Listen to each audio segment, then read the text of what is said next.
मतगणना वाले दिन हमारी टेबल पर ईटीपीबीएस द्वारा प्राप्त पोस्टल बैलेट हमें इस प्रकार दिए जाएंगे। प्रत्येक पोस्टल बैलेट के बड़े लिफाफे के ऊपर फॉर्म 13C चिपका हुआ होगा, जिसमें भेजने वाला अपने हस्ताक्षर करके हमें आरओ कार्यालय में भेजता है। इसमें हमारे लोकसभा क्षेत्र का नाम और आरओ के कार्यालय का एड्रेस प्री प्रिंटेड होता है। इसके दाईं ओर QR कोड प्रिंटेड होता है और बाईं तरफ भेजने वाले के हस्ताक्षर। ये हमारा Honeywell Xenon 1900 QR code scanner है, जो इस प्रक्रिया के दौरान हम यूज करेंगे। ये उसका कनेक्टिंग वायर है, जिसमें एक एंड QR कोड मशीन में लगाया जाता है और दूसरा एंड कंप्यूटर के अंदर लगाया जाता है। कनेक्ट करने के बाद इस प्रकार इसका ट्रिगर दबा के इसे स्कैन के लिए यूज किया जाता है। प्री काउंटिंग करने से पहले एक बार हम नोटपैड के अंदर कोई भी एक डमी QR कोड स्कैन करके आउटपुट देख लेते हैं कि मशीन प्रॉपर वर्क कर रही है या नहीं।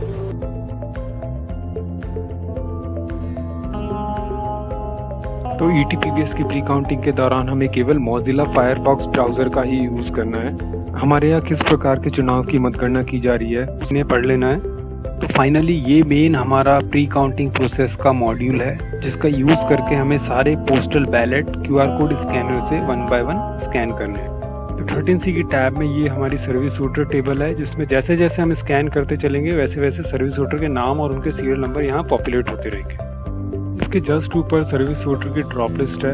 इसका यूज हमें तब करना है जब इन केस मान लीजिए फॉर्म 13C का QR कोड किसी वजह से स्कैन नहीं हो पाता, तो इस ड्रॉप लिस्ट में सभी सर्विस वोटर के नाम अल्फाबेटिकली सॉर्टेड उनके एड्रेस के साथ मौजूद हैं। तो हम किसी भी सर्विस वोटर को यहाँ से सेलेक्ट करके मैन्युअली भी ऐड कर सकते हैं। सेकंड, ये हमारी फॉर्म 13A की टैब है, जिसमें सर्विस वोटर टेबल है, जहाँ पर जैसे जैसे हम स्कैन करेंगे सर्विस वोटर के सीरियल नंबर और उनके नाम पॉपुलेट होते चलेंगे। इसके जस्ट ऊपर सर्विस वोटर को मैन्युअली ऐड करने की फील्ड है। इसका यूज हमें तब करना है जब फॉर्म 13A का कोई QR कोड आइदर दोनों या कोई एक QR कोड स्कैनर से स्कैन नहीं हो पाता। और टॉप में मैनुअल इनवैलिडेशन की फील्ड है ऑरेंज बार में। इसका यूज हमें तब करना है जब फॉर्म 13A की स्कैनिंग के दौरान हम किसी रीजन से पोस्टल बैलेट रिजेक्ट करते हैं। सिमिलरली फॉर्म 13B की टैब के अंदर सर्विस वोटर वाली टेबल है, जिसमें नाम और सीरियल नंबर पॉपुलेट होंगे। उसके जस्ट ऊपर सर्विस वोटर को मैन्युअली ऐड करने की फील्ड है, जहां EPB ID एंटर करके हम सर्विस वोटर को एडिशनली ऐड कर सकते हैं। और टॉप में ऑरेंज बार में मैनुअल इनवैलिडेशन की फील्ड है, जहां पर 13B वाली स्टेज पे आकर अगर हम किसी पोस्टल बैलेट को रिजेक्ट करते हैं तो यहाँ रीजन मेंशन करके हमको उसको इनवैलिडेट करना होगा। तो फाइनली फॉर्म 13C की टैब सेलेक्ट करके हम पोस्टल बैलेट की प्री काउंटिंग का प्रोसेस स्टार्ट करते हैं। काउंटिंग डे पर काउंटिंग सुपरवाइजर की टेबल पर हमें इस प्रकार पोस्टल बैलेट रिसीव होंगे, जिन्हें एक एक करके हमें प्री काउंटिंग प्रोसेस से वैलिडेट करना है। जिसमें हमें पोस्टल बैलेट का पहले फॉर्म 13C स्कैन करना है, फिर उसके अंदर फॉर्म 13A स्कैन करना है, देन उसके ऊपर छोटे एनवेलप के ऊपर फॉर्म 13B स्कैन करना है। तो हम फर्स्ट पोस्टल बैलेट लेते हैं। इसका सबसे पहले हमें फॉर्म 13C स्कैन करना है। स्कैन करते ही अगर पोस्टल बैलेट हमारा वैलिड होता है तो कंप्यूटर स्क्रीन पे हमें सर्विस वोटर का नाम और उसका कॉरेस्पॉन्डिंग सीरियल नंबर पॉपअप होगा। वो सीरियल नंबर हमें पेंसिल से फॉर्म 13C यानी बड़े एनवेलप के बैक साइड केवल पेंसिल से मार्क करना है। मार्किंग के बाद बड़ा एनवेलप हमें ओपन करना है, उसके अंदर से डिक्लेरेशन और छोटा एनवेलप निकालना है।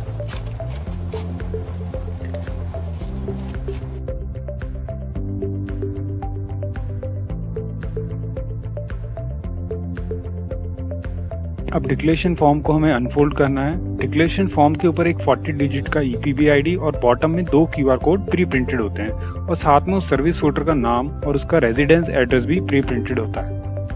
डिक्लेरेशन फॉर्म को ही हम फॉर्म 13A बोलते हैं। इसके दोनों ही QR कोड हमें स्कैन करने हैं 1 बाय 1। हम किसी भी ऑर्डर में इसकी स्कैनिंग कर सकते हैं, पहले लेफ्ट और या फिर पहले राइट। तो डिक्लेरेशन फॉर्म स्कैन करने से पहले हम कंप्यूटर में फॉर्म 13A वाला टैब सेलेक्ट कर लेते हैं। 13A की टैब में ऊपर ऑरेंज बार में मैनुअल इनवैलिडेशन की फील्ड है। इन केस अगर हम फॉर्म 13A वाली स्टेज पे आके किसी पोस्टल बैलेट को रिजेक्ट करते हैं तो यहाँ पे हमें उसका रीजन सेलेक्ट या मेंशन करना होगा।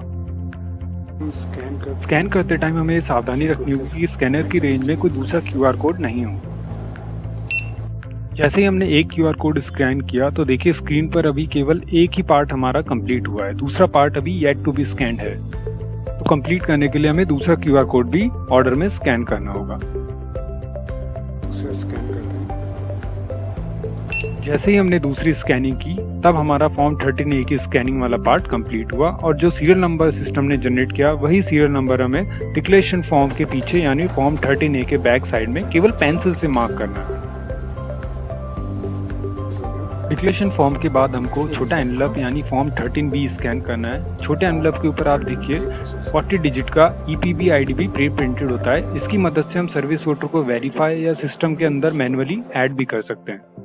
तो फॉर्म 13B स्कैन से पहले हम कंप्यूटर के अंदर भी फॉर्म 13B की टैब सेलेक्ट कर लेते हैं। देखिए फॉर्म 13CAB स्कैन करते टाइम आपको कंप्यूटर में सबसे ज़्यादा सावधानी इस चीज़ की रखनी है कि आपके कॉरस्पॉन्डिंग फॉर्म की टैब भी आपको मैनुअली सेलेक्ट करनी है।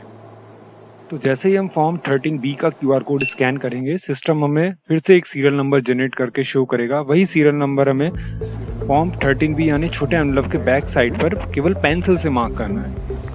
फॉर्म्स पर अब हम दूसरा पोस्टल बैलेट लेंगे और जैसे हमने पहले फॉर्म 13CAB के ऑर्डर में स्कैनिंग करी थी उसी तरह इसको भी प्री काउंटिंग से प्रोसेस करेंगे। स्कैनिंग करते हैं मशीन से।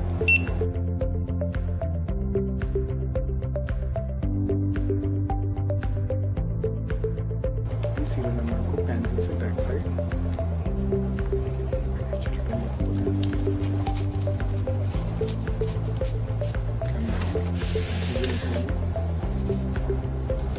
डिक्लेरेशन फॉर्म और डिक्लेरेशन फॉर्म को प्रोसेस करेंगे।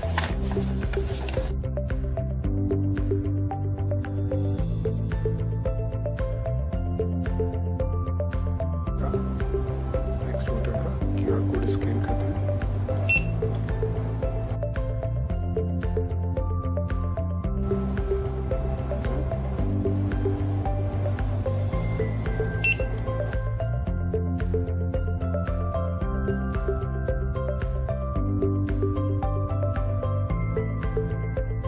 सीरियल नंबर हमें बैक साइड से सामने रख के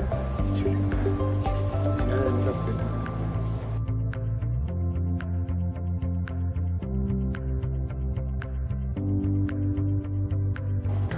स्कैन करेंगे।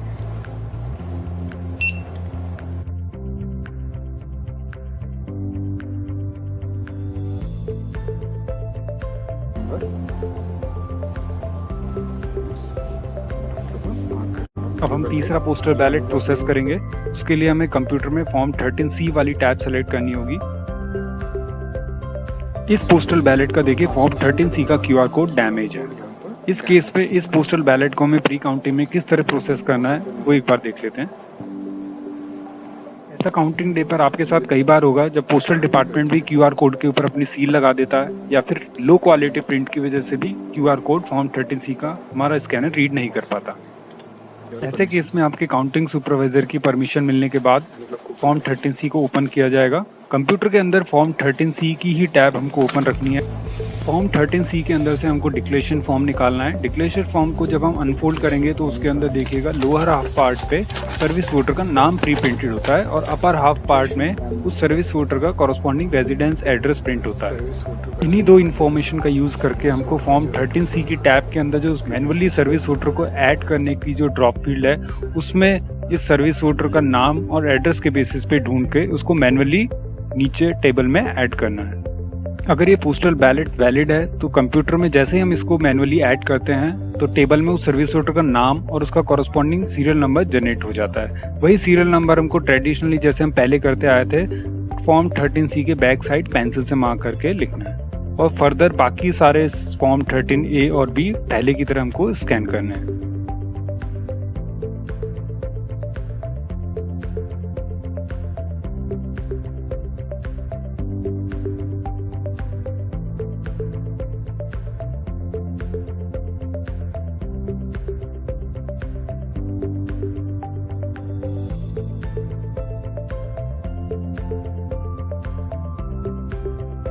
अब हमें इसके फॉर्म 13A की स्कैनिंग करनी।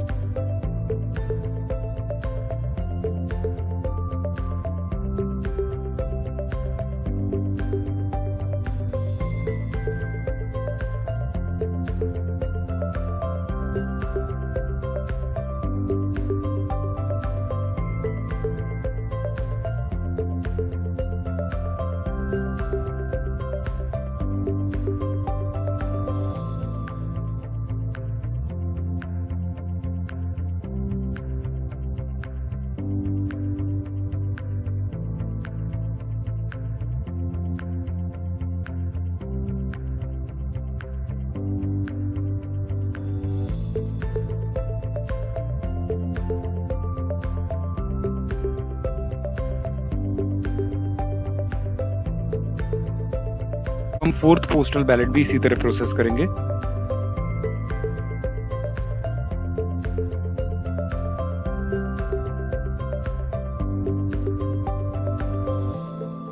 देखिए इस पोस्टल बैलेट के ऊपर पोस्ट डिपार्टमेंट का बार कोड भी प्रिंटेड है। तो ऐसे केस में हमें इस बार कोड को बचाते हुए फॉर्म 13C की स्कैनिंग करनी है ताकि हमारा स्कैनर बार कोड का डेटा रीड ना करे।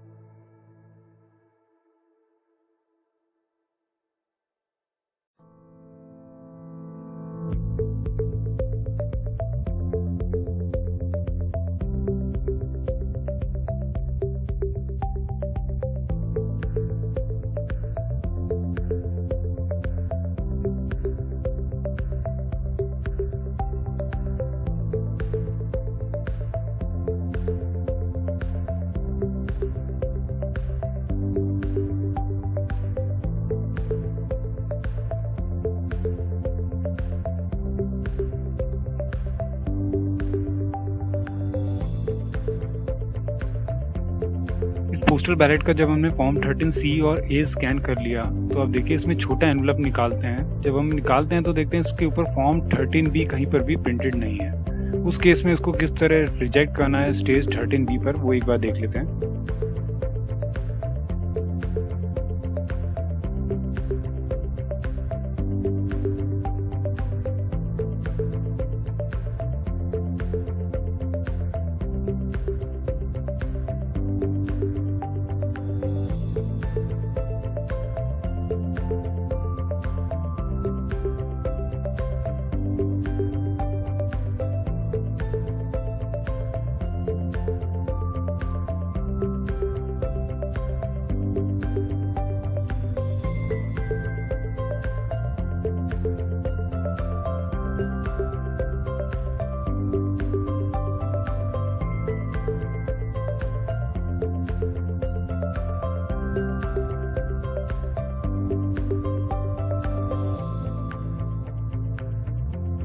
रिजेक्शन के केसेस में हमेशा याद रखिए फॉर्म 13C यानी बड़े एनवलप के बैक साइड में हमको पेंसिल से रिजेक्शन रीजन मेंशन करके आरओ या एआरओ को फाइनल अप्रूवल के लिए फर्दर देना होगा।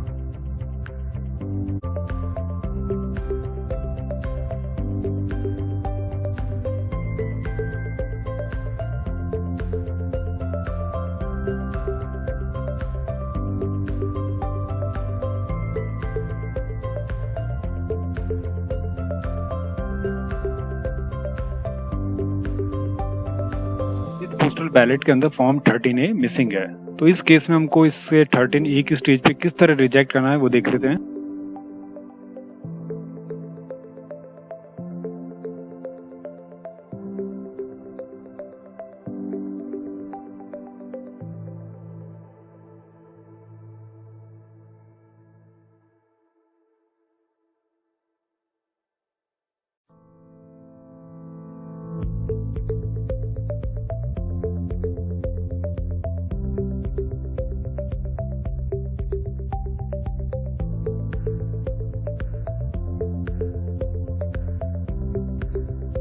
अब इस रिजेक्ट पोस्टल बैलेट का छोटा एनवलप हम बड़े एनवलप के अंदर वापस डालेंगे और इस बड़े एनवलप के पीछे यानी फॉर्म 13C की बैक साइड में हम इसका रिजेक्शन रीजन ब्रीफ में मेंशन करके रिजेक्ट की कैटेगरी में इस पोस्टल बैलेट को सेपरेट रख देंगे।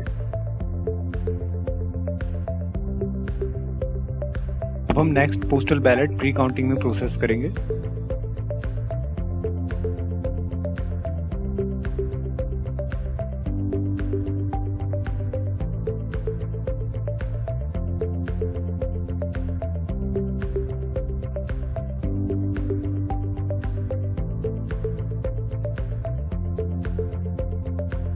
इसमें जो डिक्लेरेशन फॉर्म है वो एकदम ब्लैंक है, अनफिल्ड है।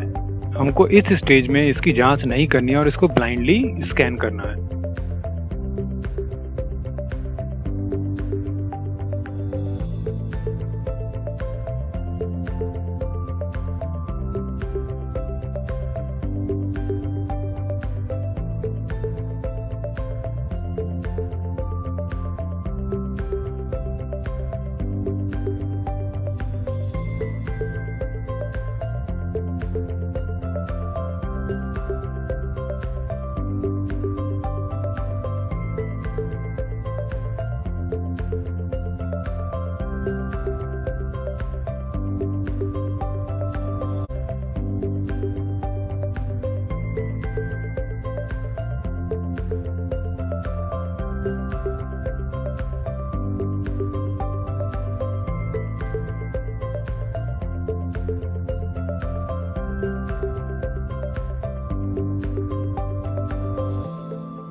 इस डिक्लेरेशन फॉर्म में देखिए बॉटम में दोनों QR कोड प्रिंटेड नहीं है। ऐसे केस में हमको इस सर्विस वोटर के नाम और 40 डिजिट के EPB ID के बेसिस पे इसको कंप्यूटर में प्रोसेस करना होगा। 40 डिजिट मीन्स हमको सर्विस वोटर को मैन्युअली लिस्ट में ऐड करना होगा।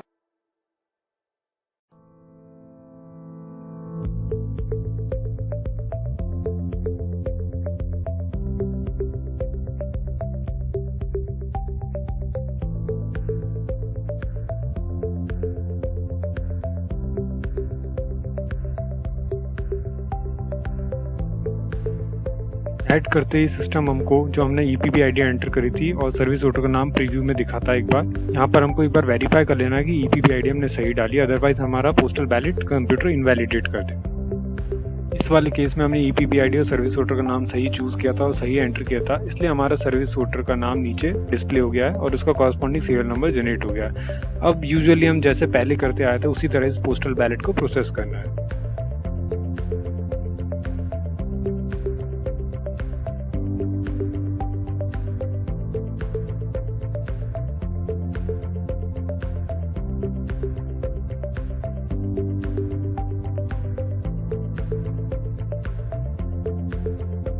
अगला पोस्टल बैलेट प्रोसेस करेंगे।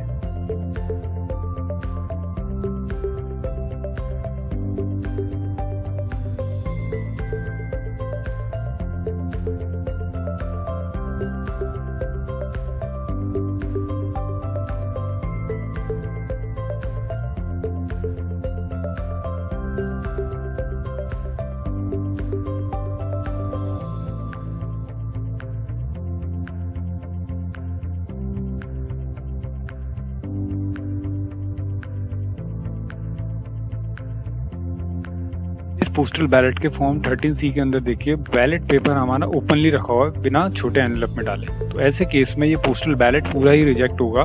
और स्टेज 13A पर किस तरह इसको रिजेक्ट कर सकते हैं वो एक बार हम देख लेते हैं कंप्यूटर में।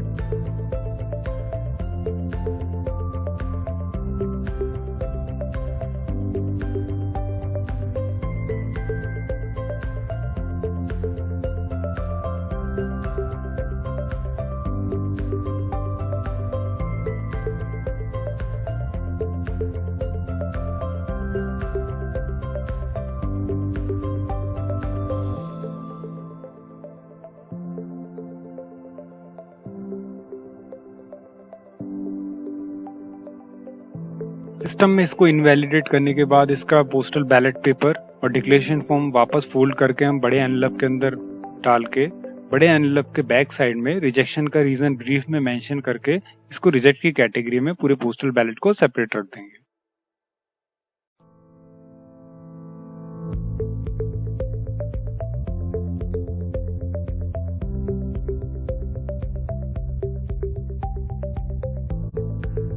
अब अगला पोस्टल बैलेट हम प्री काउंटिंग में प्रोसेस करेंगे।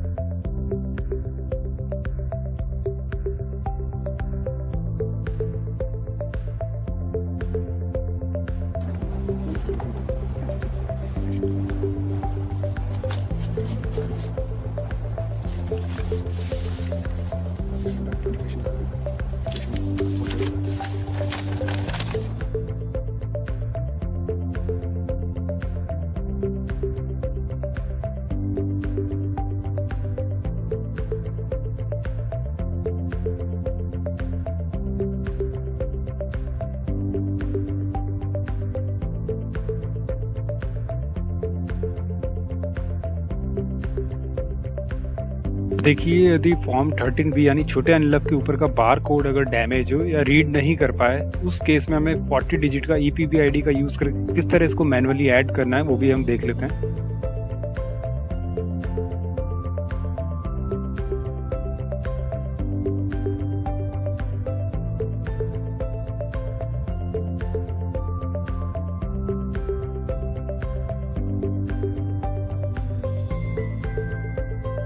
जब हम किसी सर्विस वोटर को EPB ID का यूज करके मैन्युअली ऐड करते हैं, उस टाइम कंप्यूटर में स्क्रीन पे पॉपअप में EPB ID जो हमने एंटर करी है प्रीव्यू दिखाता है। उस टाइम पे हमें एक बार EPB ID फिर से वेरीफाई कर लेनी है, अदरवाइज कंप्यूटर हमारे उस पोस्टल बैलेट को इनवैलिडेट कर देगा।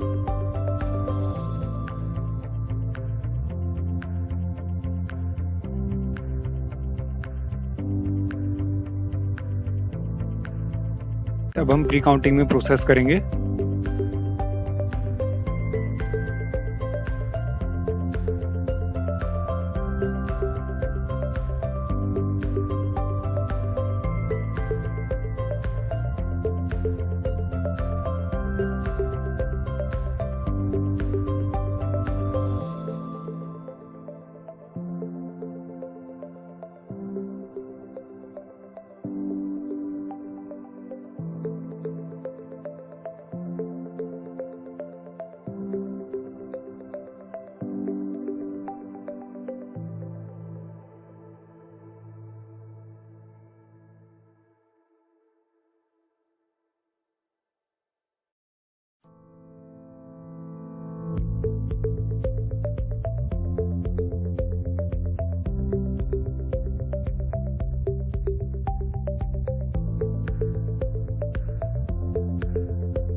इस केस में ध्यान दीजिएगा, जैसे हमने फॉर्म 13B स्कैन किया, सिस्टम में एक एरर मैसेज शो किया, scan QR code is not matching with any issued QR code. इसका मतलब ये है कि इस सर्विस वोटर ने गलती से या इंटेंशनली किसी दूसरे सर्विस वोटर का फॉर्म 13B का फॉर्मेट यूज किया है, तो इस केस में इसको रिजेक्ट किया जाएगा।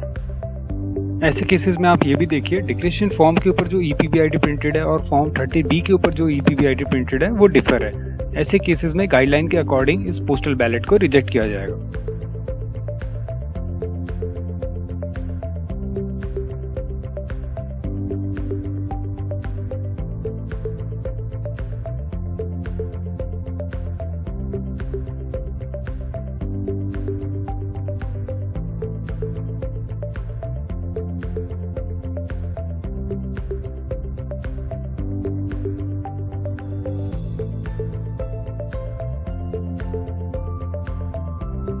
रिकाउंटिंग में प्रोसेस करते हैं।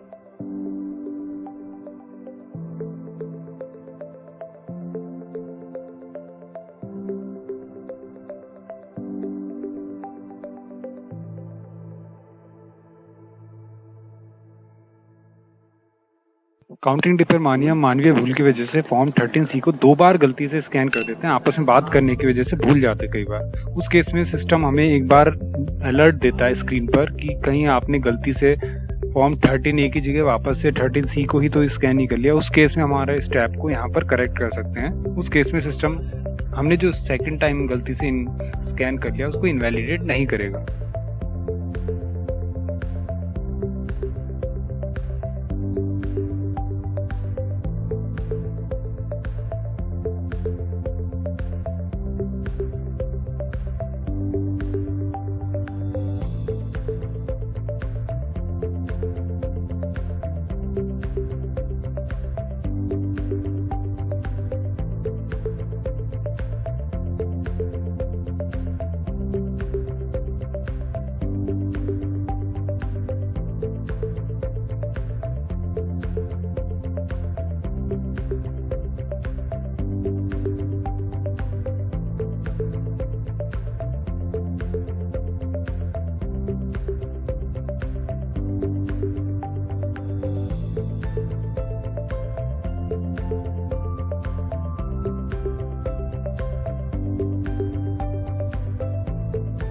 पोस्टल बैलेट हम प्री काउंटिंग में प्रोसेस करेंगे जैसे हमने पहले किए हैं।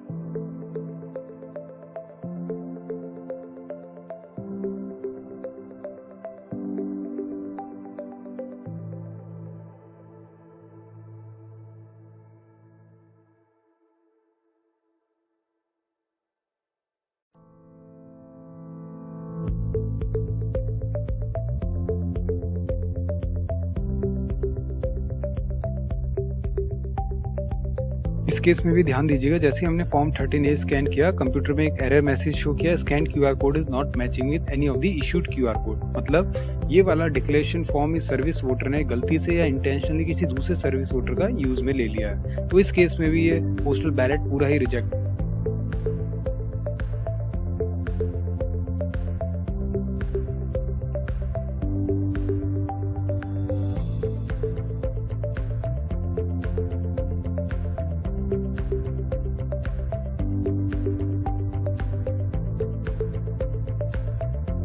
अब हम 15 नंबर का पोस्टल बैलेट प्री काउंटिंग में प्रोसेस करेंगे।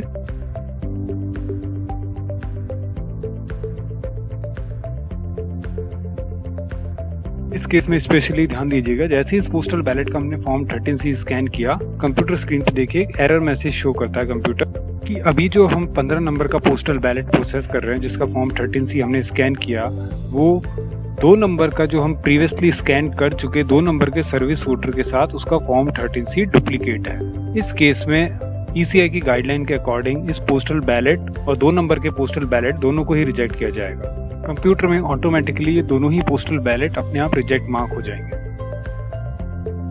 ज्यादा सर्विस वोटर होने की वजह से इस बार ETPBS में काउंटिंग हॉल में कई सारे काउंटिंग सुपरवाइजर्स की टेबल लगेगी और हर काउंटिंग सुपरवाइजर का एक यूनिक कोड होगा A01, A02, A03 इस पैटर्न में। तो एग्जाम्पल के तौर पे मान लीजिए अगर फॉर्म 13C स्कैन करते टाइम जैसा स्क्रीन पे मैसेज दिख रहा है, अगर इस तरह का एरर मैसेज आता है तो उसका मतलब ये है कि जो 15 नंबर का पोस्टल बैलेट हम स्कैन कर रहे थे वो A18 कोड के काउंटिंग सुपरवाइजर की टेबल पे जो सेकंड नंबर का सर्विस वोटर उन्होंने स्कैन किया है उसके साथ ही डुप्लीकेट है।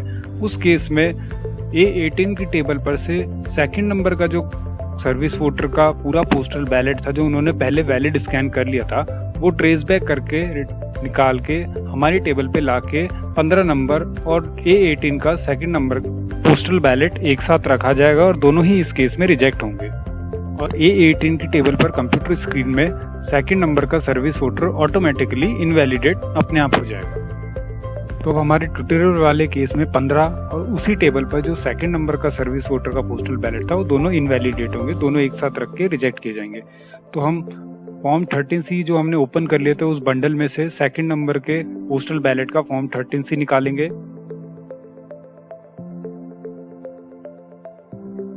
इसी तरह जो हमने डिक्लेरेशन पहले प्रोसेस कर लिए थे उस बंडल में से सेकंड नंबर के पोस्टल बैलेट का डिक्लेरेशन निकालेंगे और जो हमने छोटे एनवलप यानी इनर एनवलप फॉर्म 13B जो हमने वैलिड काउंट की ट्रे में रखे थे वो हमको वापस ट्रेस बैक करके सेकंड नंबर का पोस्टल बैलेट का इनर एनवलप निकालना होगा।